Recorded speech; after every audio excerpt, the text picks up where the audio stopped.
Ante todo, quiero agradecerles a cada uno de los que están conectados a través de esta plataforma por la disponibilidad de su tiempo para poder tener este conversatorio acerca de aspectos relevantes del proyecto del Código Procesal Civil que actualmente se encuentra cursando en la Asamblea Legislativa. Básicamente la dinámica, como lo mencionó la licenciada Abelia, estará estructurada sobre la base de lo que son los desafíos, los fundamentos y la estructura de lo que se busca con el proyecto en sí. Para empezar con la presentación,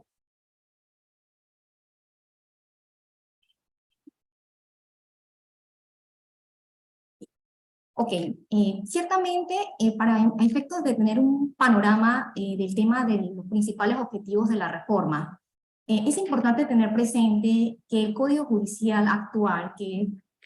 data de 1987, básicamente resultó de las ideas y aportaciones de connotados tratadistas y procesalistas, quienes en un momento coyuntural en la República de Panamá tomaron las ideas o los elementos y figuras procesales existentes en el Código Procesal de España del año 1855. Y básicamente este proceso se caracterizaba, o se caracteriza, porque al día de hoy no tenemos esa figura, de actos procesales que ciertamente no implican una concentración o una unificación de los actos mismos, por cuanto que el tracto sucesivo de esos actos procesales implica muchas veces que para que puedan darse, se dé la notificación por parte de los apoderados, y muchas veces, no en todos los casos, existe una renuencia por parte de los apoderados de cooperar básicamente en la consecución del proceso de manera expedita.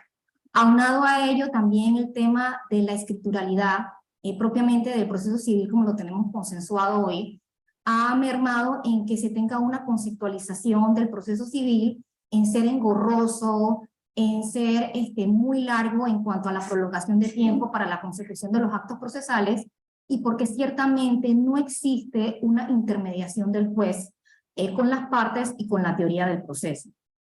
Todos estos pormenores coincidieron en que se dieran algún tipo de reformas en el Poder Judicial actual que ciertamente ayudaron para el tema de la descarga judicial, para el tema de introducir las tecnologías o las plataformas tecnológicas, porque actualmente sí tenemos una legislación paralela al Código Judicial que contempla el tema del expediente electrónico, que básicamente ha estado introduciéndose en muchos aspectos del proceso civil, y también el tema de los medios alternos de solución de conflictos, para poder que las partes puedan llegar a un advenimiento sin tener que esperar un pronunciamiento propiamente judicial.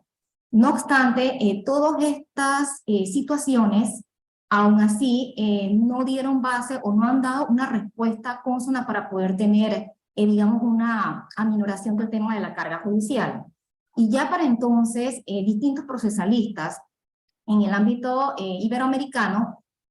tuvieron la idea de establecer un anteproyecto de Código Procesal Civil basado ciertamente en ser un proceso más humanizado y en lograr que haya una inmediación o una oralidad por parte del juez. Actualmente el proyecto que se está cursando en la Asamblea Nacional ciertamente contempla estos objetivos establecidos en ese modelo de proceso civil, y también el tema de las 100 reglas de Brasilia, que fue un acuerdo adoptado por la Corte Suprema de Justicia para el año 2019, el cual ciertamente se fundamenta o se respalda en 4 aspectos fundamentales. El primero es el tema de proyectar o incursionar el tema de las audiencias en los procesos orales como eje central del proceso. El segundo aspecto sería tratar de lograr la capacitación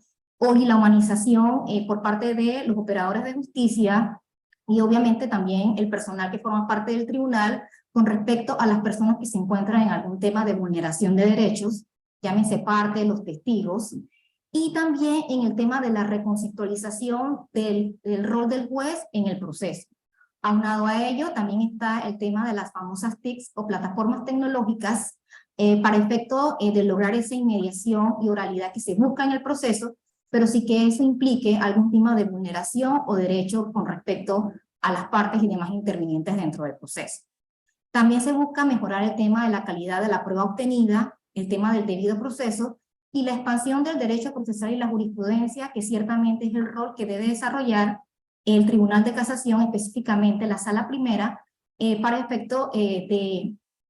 como pudiéramos decir, que esa función nomofiláctica de uniformar el derecho objetivo y la jurisprudencia nacional sea el rol principal de dicho tribunal,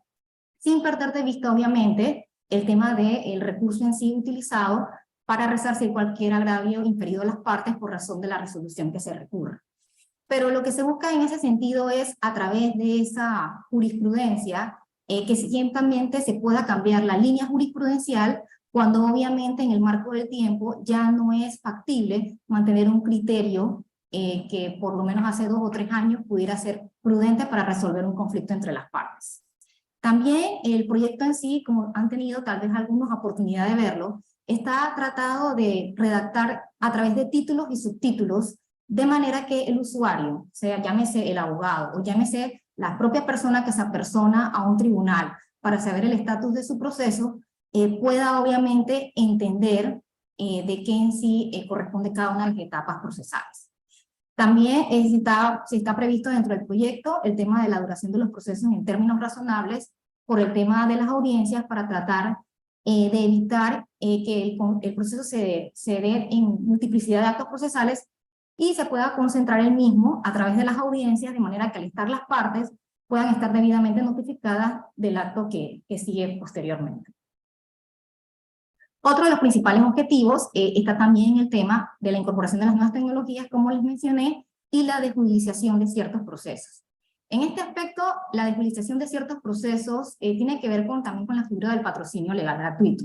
Actualmente, esta figura está contemplada como un proceso en sí en el Código Judicial, y con el proyecto actual lo que se busca es que se trate ciertamente de una solicitud que se tramitaría a través del Instituto de Defensoría de Oficio, que obviamente implicaría cambiar toda la logística, porque actualmente solamente está para temas de proveer servicios de carácter penal.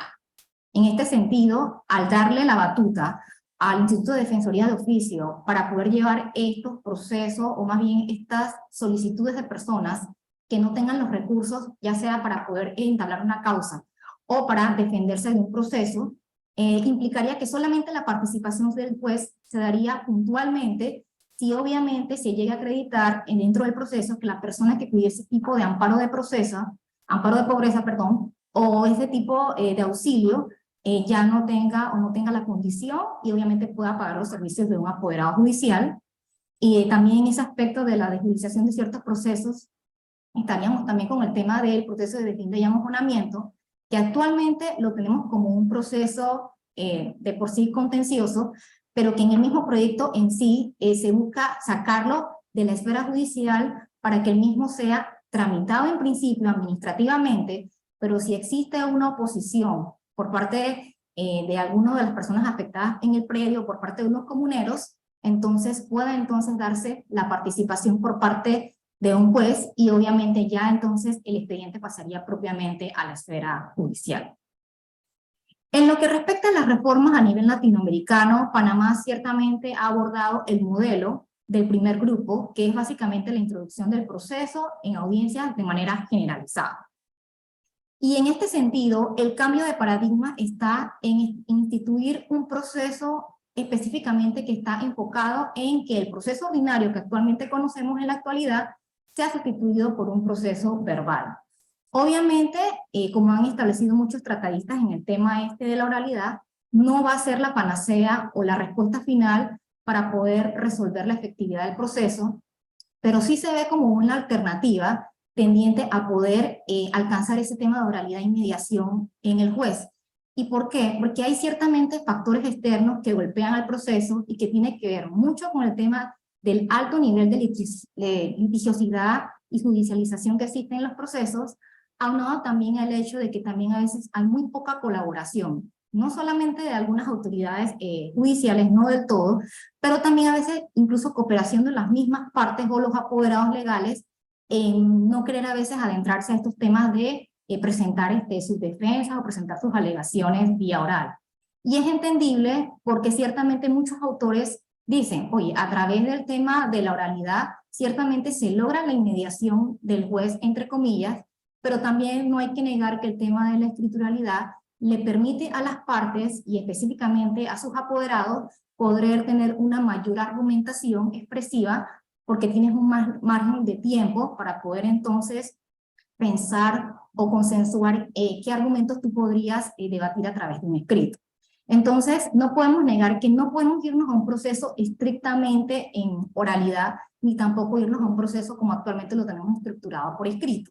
Entonces, en este sentido, lo que se busca es establecer este proceso de carácter verbal. Y ciertamente la noción o el antecedente que tomamos para efectos de establecerlo en el anteproyecto y en el proyecto propiamente, fue en el mismo Código Procesal de Colombia, que instituye un proceso que tiene las dos fases. La fase de la escrituralidad, al momento en que tú presentas tu demanda, tu contestación, tu reconvención, tu demanda de coparte o tu excepción de previo y especial pronunciamiento, e incluso cuando estamos en el tema de los recursos extraordinarios, y establecer la fase de la oralidad en el tema de cuando presentas pruebas, se da la práctica de las mismas argumentaciones, del mismo material probatorio en el tema de los alegatos e incluso bajo ciertos supuestos cuando vas a entonces interponer los procesos propiamente ordinarios. Y ese es básicamente el enfoque que se busca, cambiar ese paradigma del juez, del juez y del proceso en un proceso específicamente escrito, pero que no esté enfocado solamente en la oralidad, sino que tenga de los dos aspectos. Otro aspecto importante que se aborda dentro del tema de lo que es el mismo proyecto en sí y el paquete de reformas es en cuanto a los administradores u operadores de justicia. Actualmente el proyecto en sí cambia el tema de las competencias en cuanto a la cuantía. Esto específicamente tendrá que ver que el juez de circuito conocería de aquellos procesos que no, específicamente el juez municipal conocería de aquellos procesos que exceden de los $1.000, pero sin exceder de los 10.000 balboas, y el juez de circuito conocería de aquellas cuantías o pretensiones que contemplan un margen monetario arriba de los $10.000. También se contempla la figura del juez comarcal, porque si bien es cierto, nuestro Código Judicial actual prevé el tema del juez comarcal para el área de San Blas, uno de los lineamientos en el tema de los acuerdos de Brasilia fue específicamente que también hay que respetar la idiosincrasia de aquellas jurisdicciones que tienen, digamos, clases indígenas, y efectos de que se respete tanto el derecho indígena de ellos y la carta orgánica que ellos tienen. Y específicamente que las resoluciones que emitan este tipo de autoridades en las comarcas serían recurribles a razón de una apelación ante un juez de circuito. También se está instituyendo la figura del juez adjunto, que es básicamente una novedad dentro del proyecto, y esta figura está instituida para efectos de colaborar en el tema de lo que es la práctica y ejecución de medidas cautelares, tanto por jueces de la jurisdicción civil ordinaria como con respecto a ejecuciones o medidas cautelares dictadas por tribunales arbitrales. A la fecha se está tomando dentro del plan de acción del proyecto que en la medida en que se vea la necesidad de crear en estas jurisdicciones o circunscripciones que estén copadas de temas de medidas cautelares, entonces se instituya el juez adjunto. Es un tema que está contemplado en el proyecto y que obviamente quedaría bajo el estudio y análisis de la Corte Suprema, dependiendo entonces del área específica donde se necesitan este tipo de autoridades que, como vuelvo y recalco, sería solamente para el tema puntual de medidas cautelares y en apoyo a el juez de conocimiento, o sea que él propiamente está manejando un proceso donde existen este tipo de medidas tendientes a asegurar las resultas del proceso. En cuanto al uso de tecnologías digitales en el desarrollo de la audiencia, este aspecto es bien importante dentro del paquete de reformas, porque si bien es cierto,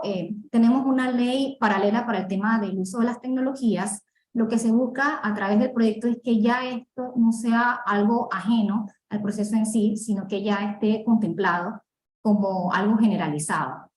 Y aquí en este aspecto hay que sentar las bases de que usualmente los usuarios acuden al sistema de administración de justicia porque realmente se ha perdido el margen de negociación o de poder tener alguna conciliación con su contraparte, o porque ciertamente no tienen los recursos para poder que su situación pueda ser discutida a través de medios alternos de solución de conflictos, como ocurre actualmente en estas instituciones institucionalizadas para efectos de brindar ese servicio de conciliación y arbitraje de manera expedita, pero obviamente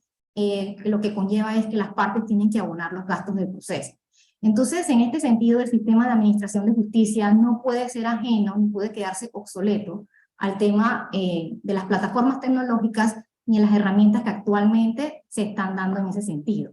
Entonces, lo que se busca es que ciertamente el abogado y las partes tengan conocimiento de que ya de por sí el tema del expediente electrónico es un aspecto que vino para quedarse. Y porque ciertamente fue evidente la utilización del mismo, no solamente para el tema de la pandemia, sino porque lo que se busca a través del mismo expediente electrónico y la normativa que contempla es que no haya una evasión en el tema de las notificaciones, que es donde a veces se da mucho el tema del embudo de la consecución de los casos procesalmente hablando. Entonces, el expediente electrónico en sí busca la liberación de ese mito de que todo tiene que manejarse por escrito.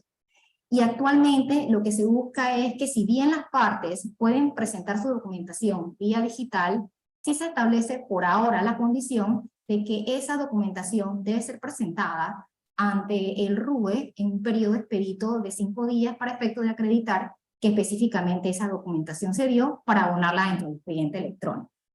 También está el tema de las videoconferencias, y las videoconferencias fundamentalmente en el aspecto de que si llegara a darse el caso de que la audiencia obviamente ya está establecida y una de las contrapartes se le presentara alguna vicisitud que no pudiera estar ahí mismo y obviamente ha pedido con tiempo al juzgador de si puede comunicarse a través de videoconferencia o videollamada, obviamente quedaría a criterio del juzgador, si no se afecta la oralidad, el debido proceso ni el derecho de defensa de las partes, que esa parte que solicita dicha conexión pueda hacerlo, pero con la condición de que obviamente proporcione básicamente la temática de consulta o el aparato en sí para que pueda reproducirse su participación dentro de la audiencia. También en ese aspecto está específicamente también el tema de la firma electrónica. Y aquí en la firma electrónica, como lo habrán podido ver los abogados que ya están tramitando expedientes electrónicos, ciertamente ya toda la información se canaliza a través de una firma que ya el mismo juez imprime las resoluciones y que está en el sistema, en donde se da ya una equivalencia de la misma con la firma holográfica. Ciertamente si la parte necesita de esa resolución para efectos de una autenticación, ya dependiendo de cada juzgado y la temática que tenga, sería cuestión de reproducir en papel la resolución que está digitalizada y solicitar al secretario de manera verbal o escrita, dependiendo de lo que establezca el mismo juzgado, la reproducción y autenticación del documento. También otra novedad que trae el expediente electrónico en sí es en cuanto al tema de la prueba trasladada. Actualmente, para que operen este tipo de pruebas para poder ser utilizadas en otro proceso, se requiere que siempre medie un oficio de la autoridad que tiene el expediente en sí a la nueva autoridad receptora. Con la implementación del expediente electrónico, lo que se busca es que una vez que ya el expediente está digitalizado, entonces la parte que solicita esa prueba solamente tenga que en su escrito mencionar el número de expediente, obviamente electrónico, donde está la prueba en sí, y a efecto de que una vez que esa información llega al juez, entonces la pueda descargar y tener acceso a la misma. Obviamente, para esa prueba trasladada hay que obviamente garantizar una serie de condiciones, como son la autenticidad del mismo documento, que la contraparte de esa prueba trasladada tenga también el derecho de hacer el debido contradictorio con respecto a la misma, y que entonces el juzgador sopese entonces si obviamente esa prueba tiene algún tipo de incidencia en la valoración que vaya a hacer del proceso. Ok, en el tema también del anteproyecto, como mencionamos anteriormente, los aspectos o el aspecto central es en el tema de las audiencias. Ese es el eje principal de las reformas. Y aquí se contemplan dos escenarios. El escenario primero sería el de la audiencia inicial o preliminar, y en esa audiencia preliminar o inicial se entiende que el juez, dentro de un plazo de 20 a 60 días luego de verificado el vencimiento, ya sea de la contestación de la demanda de reconvención, o de si ha operado un incidente de previo y especial pronunciamiento que posteriormente abordaremos, o un incidente, entonces se deba establecer el tema de la audiencia en sí. En esta audiencia preliminar o inicial se da el primer contacto, y es lo que se busca, del juez con las partes, porque ciertamente el juez debe estar presencialmente al inicio de la misma. Si pudiera llegarse a dar una cuestión o una vicisitud de que el mismo no pudiera estar, debe nombrarse con antelación un juez suplente por temas de si fuera a operar una recusación, y también porque ciertamente dentro del mismo proyecto en sí se establece que si el juez no está presencialmente en la audiencia, esto puede ser causal de nulidad. Entonces, es lo que se busca ciertamente, no solamente tener un sistema de audiencia, sino que también sea efectivo en la medida en que el juez, como director del proceso, asuma el rol de estar en la etapa inicial de la misma.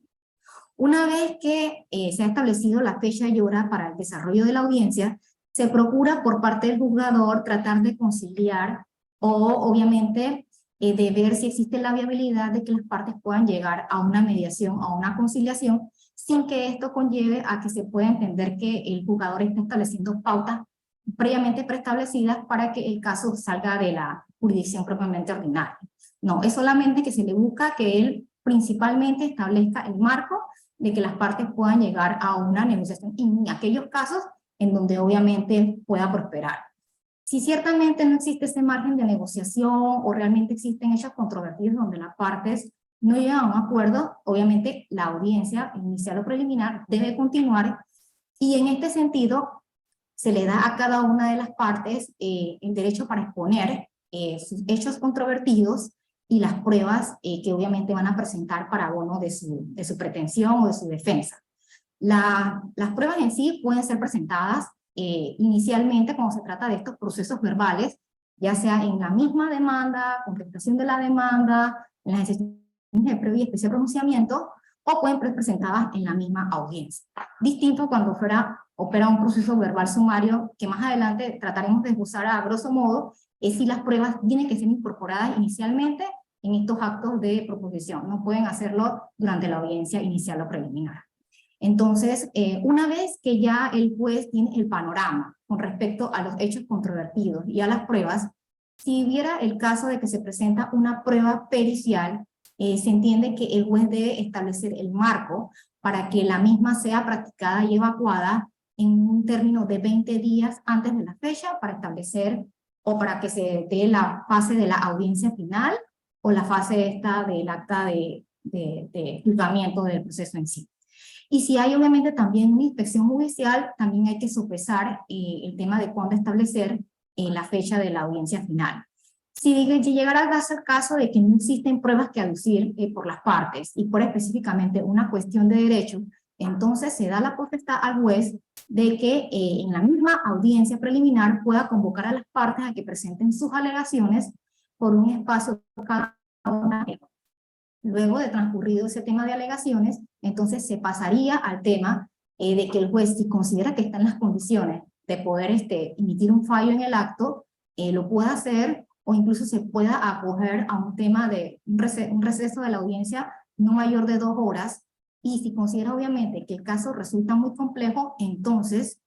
convocaría posteriormente a las partes para que entonces en un acto tuvieran conocimiento de la sentencia a emitir. Y en estos supuestos se prevé que el juez no debe demorar en la emisión de su fallo un término mayor de 60 días. Si obviamente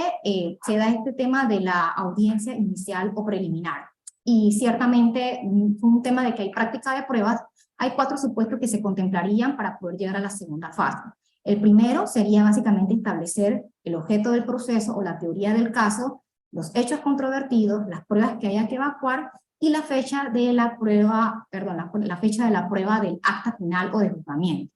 En esta acta final o de juzgamiento sería donde se daría todo el marco para el tema de la práctica de pruebas y posteriormente para llegar al tema de las alegaciones y de la sentencia que inicialmente comentamos si no hubieran pruebas que practicar. En cuanto a la inmediación. Bueno, aquí ciertamente la inmediación no solamente implica que el juez tenga un rol de director del proceso, también por parte del abogado. Y aquí en el tema del abogado es importante que ciertamente se cambie un poco el paradigma de que también el abogado obviamente tendrá que conllevar alguna serie como de cambios en cuanto a la manera en que expone o esboza su caso ante el juez. Y principalmente lo que se busca ante todo no es que el abogado en sí vaya a asumir un rol de actor, o de que tenga que tener algún grado de presentar mímica o exagere con la presentación de su pretensión o de su defensa, sino que ciertamente ya adquiera un rol de palabra y de poder exponer sus argumentaciones en la misma audiencia en sí. Y por parte del demandante o el demandado, ya serían ciertamente, si obviamente quieren asumirse a el tema de la litigiosidad pues, propiamente del proceso, o si quieren abocarse a alguno de estos medios anormales, que se llaman medios alternos de terminación del proceso, ya sea que quieran el propio demandante desistir de la pretensión o del proceso, o haya un tipo de caducidad o abandono del mismo, y por parte del demandado, si se presenta algún tipo de excepciones, allanamiento a la pretensión o una reconvención, o una demanda de coparte, que también pudiera hablarse. En el rol del juez, básicamente lo que les acabamos de indicar, que sería él como director del proceso, la conducción de la audiencia, considerar las partes, las pruebas, el impulso y el principio de inmediación, donde quedarían básicamente estos 4 aspectos que les mencioné en cuanto al objeto, los hechos controvertidos y las pruebas que hayan de ser practicadas y la fecha y hora para lo que es la audiencia final. Y ciertamente lo que se busca con esto es que las partes no puedan eludir la segunda fase. Obviamente, las 2 audiencias no es que se van a consumar en un solo acto. Sí pueden darse diferentes actos o actuaciones dentro de una misma audiencia inicial o de juzgamiento, pero lo que se busca es que esa inmediación, tanto del juez como de las partes, implique que todas estén anuentes de los trámites y de lo discutido dentro del proceso. En cuanto al rol del abogado en las audiencias, obviamente el abogado es un colaborador del órgano judicial y en ejercicio de ese rol debe ser tratado igual con consideración y respeto. Se considera entonces que es un proveedor y controlador de la prueba y obviamente en el interrogatorio, alegaciones y medios de impugnación tendrá un mayor grado de participación. Y esto implicará que haya una formación y capacitación continua tanto a nivel universitario como en cursos tendientes a que el juez y específicamente también el abogado pueda desarrollar destrezas en la audiencia para exponer y defender su caso. Otro aspecto importante dentro del proyecto del Código Procesal Civil son el tema de las medidas cautelares. Cuando vemos el tema de las medidas cautelares como medios coercitivos tendientes a asegurar las resultas del proceso, ciertamente se parte de la base de que estas de por sí son interpuestas por el demandante. También puede darse el caso de que puedan ser interpuestas o solicitadas por el demandado en reconvención. Y ciertamente lo que se busca a través del mismo proyecto en sí es que al momento en que las mismas se soliciten, el juez sopese, número 1, si existe la legitimación por parte de la parte peticionante para pedir la misma, si existe el beneficio o apariencia de buen derecho para que la misma se ejecute. El tercer elemento sería que obviamente haya un perjuicio que requiera la rápida respuesta por parte del juzgador en la ejecución de la misma. Y como cuarto supuesto también está el tema de la proporcionalidad en cuanto a lo que se pide y a lo que se pretende asegurar. En el tema de las medidas cautelares, una de las innovaciones es que ya la medida cautelar, cuando es solicitada anterior al proceso, establece como condición para el solicitante peticionante que tiene que adjuntar, aparte de estos requisitos que van a estar teniendo que estar debidamente fundamentados en ese escrito, es que aporte copia del escrito de demanda a proponer dentro de un intervalo o tiempo de 10 días hábiles, que se comenzarían a computar una vez ejecutada la medida cautelar. Y obviamente, si no se llegara a presentar ese escrito de borrador de demanda, por lo menos que esté el mismo escrito estructurado de una manera que le dé al mismo juzgador prueba indiciaria de que la demanda en sí va a ser esbozada. Esto sin que conlleve de que posteriormente el demandante o solicitante pueda posteriormente poder, digamos, enmendar, aclarar, adicionar o corregir su escrito de demanda. Ok, en cuanto a las excepciones de previo y especial pronunciamiento. Las excepciones de previo y especial pronunciamiento están actualmente en el Código Judicial, pero ciertamente son vistas ciertamente como aspectos relacionados con el tema de los incidentes. ¿Y qué se busca? Cuando nosotros hablamos del tema de excepciones, nos referimos a hechos que modifican o que tienden a enervar o dejar sin recurso alguno o mérito la pretensión del demandante.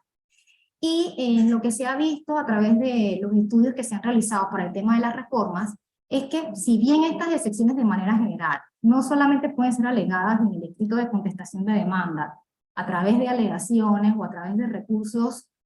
propiamente ordinarios, a través del mismo recurso de revisión, lo que se busca es que haya ciertas excepciones de por sí que como constituyen aspectos que impiden la debida consecución del proceso, las mismas sean analizadas con anterioridad a efecto de evitar que las partes se desgasten en un proceso que puede ser ciertamente improductivo y que pudiera haber sido resuelto si ya el juez hubiera tenido en consideración estas excepciones. Para tales efectos, lo que se busca es que los incidentes sean básicamente para aquellas cuestiones que si son accesorias o accidentales al proceso, ciertamente no impidan que el proceso pueda continuar su marcha, pero estableciendo la denominación de excepciones de previo y especial pronunciamiento para aquellos supuestos que sí específicamente afectarían el curso normal del proceso y que requieren una rápida intervención del juzgador.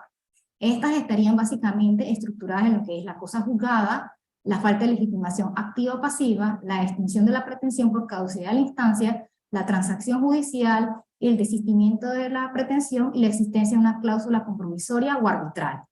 Y ciertamente también se incluyó el tema de la prescripción, porque si bien actualmente es una excepción que se desarrolla luego de todo el tema de las pruebas y las alegaciones, lo que se busca es que si ya la misma acción del actor se encuentra prescrita, es decir, no fue interpuesta en término, ¿para qué esperar un desgaste de las partes si esa situación puede ser resuelta de antemano? Entonces, a través de las excepciones de previo y especial pronunciamiento, también se contempla un trámite. Para efectos del mismo demandado en sí, se establece que las mismas deben ser aducidas en el término del traslado de la demanda, y no puede ser posteriormente alegadas si se dan estos supuestos. Y si hubiera pruebas que practicar, entonces el mismo juez instará a las partes en una audiencia para efecto de que se dé la consecución de la misma. Obviamente se le daría traslado al demandante por un término aproximado de 5 días para que se pronuncie sobre las excepciones alegadas por su contraparte. Si obviamente el juez considera que prospera o da lugar la excepción en sí, se entendería entonces que la resolución que emite en este sentido tendría entonces ya la condición de una sentencia y obviamente también sería recurrible por la parte afectada a través de un recurso de apelación. En cuanto a la prueba dentro del mismo proyecto del Código Procesal Civil también tuvo algunas adiciones o modificaciones, y esto tuvo que ver también con el tema, como les mencioné, de la incorporación de la prueba para el tema de los procesos verbales, y para el tema de los procesos que serían verbal sumario sí tendrán que aducirse como prueba en la actualidad en los mismos escritos iniciales de las partes. En el tema de la presentación del material probatorio y la prueba trasladada, también se buscaría con la misma que todas esas información que se encuentra digitalizada ya no sea necesario el tema de girar un oficio, sino con la mención del número de expediente, hacer efectividad la misma, pero tomando en cuenta las condiciones para que la misma pueda ser efectivamente admitida y valorada. También se prevé que se pueda dar un acuerdo entre las partes sobre un posible desistimiento del material probatorio, y esto obviamente tendrá que ser presentado de común acuerdo por las partes 5 días antes de verificarse en la audiencia inicial o la audiencia preliminar. En el tema de la valoración de la prueba, también se hicieron algunos ajustes en cuanto al tema de cómo valorar las copias de las pruebas documentales, y también haciendo hincapié del tema de la valoración de la prueba proveniente de un funcionario público o cuando se trata de un documento público en sí. Y es que ciertamente siempre se parte de la base que cuando valoramos un documento público, es cierto, este documento tiene fe pública en cuanto a la eficacia de las partes que aparecen suscribiendo el mismo junto con el funcionario que lo expidió y con respecto al lugar y la fecha en que está el documento. Pero lo que se busca a través de la valoración del documento en sí es que las mismas partes y el apoderado tengan presente que el hecho de que un documento sea público no quiere decir que no pueda emitir prueba en contrario, porque ciertamente la valoración que debe conllevar el juzgador es que esa fe pública que tiene el documento es en cuanto a lo que dice haber visto o presenciado el funcionario, pero no en cuanto a las declaraciones intrínsecas o materiales que hayan plasmado las partes en el documento, y que obviamente puede también admitir prueba en contrario. También está el tema de la divulgación de la prueba, que ciertamente sería un mecanismo tendiente a que las partes acuerden, previa solicitud del juez, divulgar la información del material probatorio a utilizar sobre la base de una serie de supuestos que implicaría que ciertamente para poder ser utilizado o después llevado al proceso, habría que ver todo el tema de la práctica de las mismas y el debido contradictorio en la presentación de cada una de las partes. Pero lo que se busca es, a través de la misma divulgación de la prueba, es lograr el ejercicio de que las partes colaboren inicialmente en lo que tienen de material probatorio y que es obviamente viable traer al proceso. Ok, en cuanto a los medios de impugnación, bueno, es ya conocido que estos básicamente son tendientes a poder modificar o a poder revocar o dejar sin efecto una resolución, ya sea de un juzgado de primera instancia o cuando ya se va específicamente a través de estos recursos extraordinarios del mismo de casación, o cuando se va a efecto de ya propiamente sí con una resolución que hace mérito o tránsito a cosa juzgada a través del recurso de revisión. Pero básicamente, ¿cuál sería el aspecto más importante? Es en cuanto al régimen de impugnación. Y aquí se establece que en el caso de la reconsideración, si se trata de una resolución expedida o básicamente una actuación o diligencia expedida por el juez en la misma audiencia, entonces la parte que se sienta afectada deberá deberá posteriormente a la emisión de la misma interponer su recurso de reconsideración. Obviamente considerando si se trata de una resolución que es viable dicho medio de impugnación. Posteriormente interpuesto el recurso, se entiende entonces que el juzgador, en ese mismo acto de audiencia que se interpone el recurso de reconsideración verbalmente, debe dar traslado a la misma contraparte para efecto entonces de que la misma se manifieste y teniendo cada una de ellas, tanto el recurrente como el opositor, un intervalo de 10 minutos para argumentar con respecto al recurso. Independientemente de si el mismo opositor presenta o no su argumentación, se entiende entonces que el juez pasará a fallar el caso sin mayor trámite. Y igual, si el mismo acto que se va a recurrir fuera dictado por el juez fuera de la audiencia, entonces ya acá el panorama es distinto, porque obviamente tendría la parte recurrente que interponer y sustentar su recurso, tomando como base que en la misma reconsideración no hay término de sustentación, en el término de 5 días siguientes a la notificación de la resolución que quiere recurrir, y la contraparte tendría igual término para recurrir dicha resolución, aplicándose igualmente que si no se llegara a presentar escrito de oposición, el juez debe pasar a resolver el caso sin mayor trámite. En lo que respecta al mismo recurso de apelación, aquí la temática es distinta porque esto obviamente va a depender del tipo de resolución o de acto que se quiere recurrir. En principio, contra la diligencia o acto en curso de la audiencia, debe interponerse por la parte que se sienta afectada verbalmente, inmediatamente emitida la decisión, el recurso de apelación.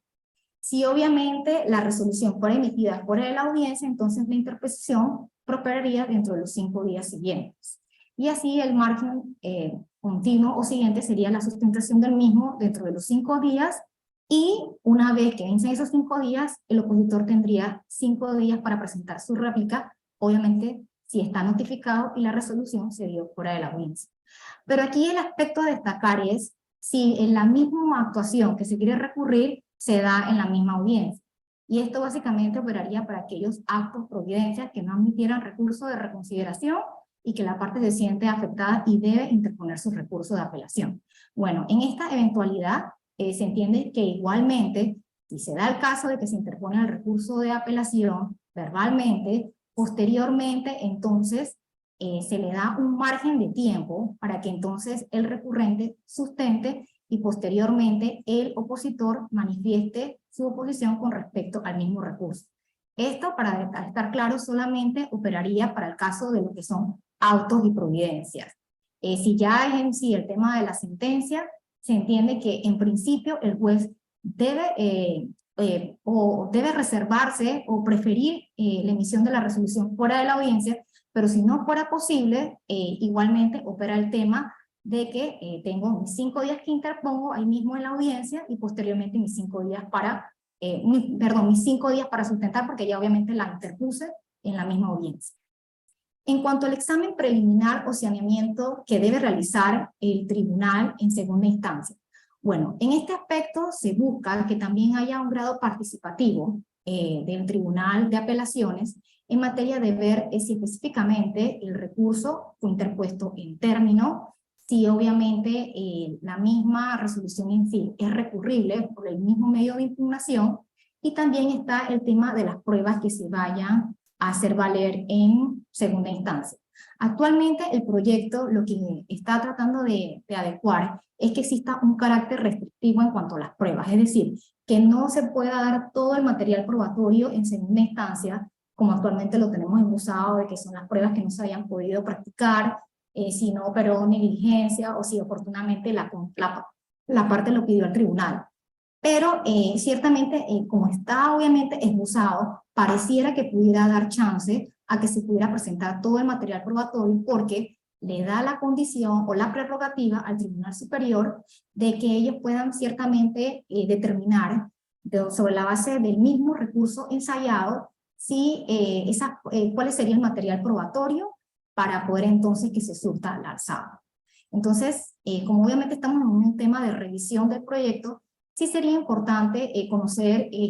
obviamente, cómo se visualizaría o se estructuraría ese aspecto, de manera que ese principio que establecen de excepción y de restricción en cuanto a las pruebas en segunda instancia sea consono con lo que posteriormente se establece en párrafos siguientes, de que quedaría a criterio del tribunal ver entonces cuáles serían esas pruebas que serían viables practicar en esa instancia superior. Ok, en el tema del recurso de casación. En el recurso de casación lo que se busca principalmente es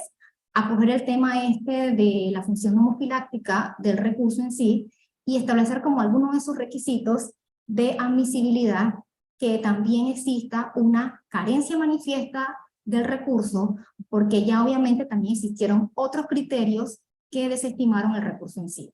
Este requisito o elemento de admisión fue traído a colación de la misma ley de enjuiciamiento español del año 2011, que lo que busca es que ciertamente, si el recurso de casación ensayado por el recurrente presenta digamos, una redacción de la misma demanda o de la contestación y no explica de manera esbozada el argumento en sí, tenga que obviamente ser desestimado, y por otra parte también permite que si ya obviamente existieron criterios de la misma Corte en el sentido de que ese recurso no era viable porque ya existe una doctrina probable establecida en ese sentido por la Corte, se pueda desestimar. Sin embargo, lo que se buscó con esta inclusión dentro del recurso de casación es que también la Corte pueda ejercer ese rol de tribunal propiamente tendiente a actuar en interés de la ley, porque ciertamente si la misma considera que ese criterio que se mantuvo para 3 casos que sirvieron de precedente debe ser variado, es decir, que la línea jurisprudencial mantenida en este sentido ya no es consona con la realidad social, económica o política existente en el país, pueda entonces acogerse a otro criterio, pero para tales efectos se requerirá que el recurrente manifieste motivadamente del por qué el cambio o la variante en el mismo. Otro de los aspectos dentro de la misma casación es que para el tema de la formalización, si bien actualmente solamente se contempla ese aspecto para el recurrente, una vez que el recurrente se le haya vencido su término para formalizar, que sería de 15 días, el opositor tenga igualmente oportunidad de presentar su oposición o su réplica a la formalización presentada. En cuanto a la misma admisión en sí, la admisión solamente podríamos decir que tiene como variante el tema de establecer también el mecanismo de la audiencia. Pero la audiencia se daría si existe el acuerdo entre ambas partes y si la Sala Primera de lo Civil considera viable que prospere entonces el desarrollo de la misma réplica y de la misma oposición en un solo acto. Y para tales efectos se le daría a cada una de las partes aproximadamente 1 hora y media para que esbocen sus argumentaciones jurisprudenciales, pero tomando como base de que no puede practicarse ningún tipo de actividad probatoria por parte de las partes, aunque se establece más adelante dentro del mismo proyecto que en la sala primera puede reservarse el tema de manera oficiosa practicar las pruebas que considere viable. Ok. Esto básicamente sería en lo que respecta al recurso de casación, y como último aspecto serían básicamente el tema de la clasificación de los procesos en materia civil. En el tema de los procesos civiles, como indicamos al principio de la deposición, el proceso ordinario sería sustituido por un proceso declarativo, que principalmente sería un proceso verbal y sumario, y un proceso declarativo especial atendiendo al tipo de proceso, pero lo más destacable dentro de esta clasificación es que en los procesos verbales se establecería que si por lo menos se trata de un proceso que tiene una cuantía menor hasta los $2.500, se trataría de un proceso de única instancia y que solamente es recurrible por la vía de la reconciliación. Si por el contrario se trata de un proceso verbal de menor cuantía que tiene un monto de $2.500, entonces la resolución,